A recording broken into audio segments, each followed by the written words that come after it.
তো হ্যালো বন্ধুরা, আজকে আমরা সেই মামার স্কুটি নিয়ে ঘুরতে বেরোবো বলে ভেবেছিলাম, কিন্তু সেই মুহূর্তে আমার ছোট ভাই গুন্ডা এসে আমাকে বলে তোরা একা একা যেতে পারবি না, আমাকেও সাথে করে নিয়ে যা। কিন্তু প্ল্যানটা ছিল আমি আর আমার বান্ধবী মিলে ঘুরতে যাব দুজনে, কিন্তু সাথে ও অ্যাড হয়ে গেল, এখন ওকে নিয়ে যেতে হবে, উপায় নেই, কি আর করবো। এটা হচ্ছে আমার সেই ভাই, আমার থেকে 3 বছরের ছোট, কিন্তু দেখে মনে হয় আমার থেকে অনেকটা বড়। যাই হোক, এখানে আমার বান্ধবীর জন্য ওয়েট করছে, ওই যে মহারানী এসে গেছে।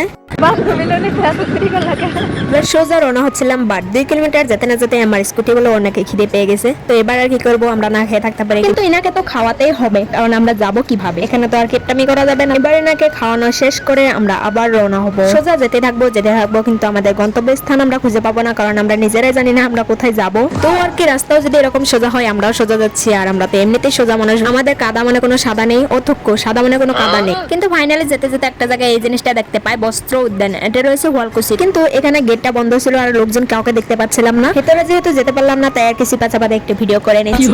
দেখতে মোটামুটি ভালোই ছিল আর কি। বাদের মতো বেশি দেরি না করে লাভ দিয়ে চলে যাচ্ছি আর একটা জায়গায়, এটা হচ্ছে বিনোদিনী ভিলেজ রিসোর্ট, এটাও রয়েছে ওয়ালকুসি। যাওয়ার আগে এই মহাসাগরটা পাড়ি দিতে হবে আগে। তো এত বড় ব্রহ্মপুত্র মহাসাগর পার করে এসে এখানে দেখি 30 টাকা করে টিকিট লাগে গাইস, কিন্তু আমরা এতটাই ভিখারি যে 30 টাকাটাও আমাদের কাছে নেই। টাকার অভাবে যেতে না পারে আমরা আবার ফিরে যাচ্ছি। আসলে টাকার অভাবে না গাইস, আসলে আমরা মহা কেটেছে, ওই জন্য আর কি যাই নাই।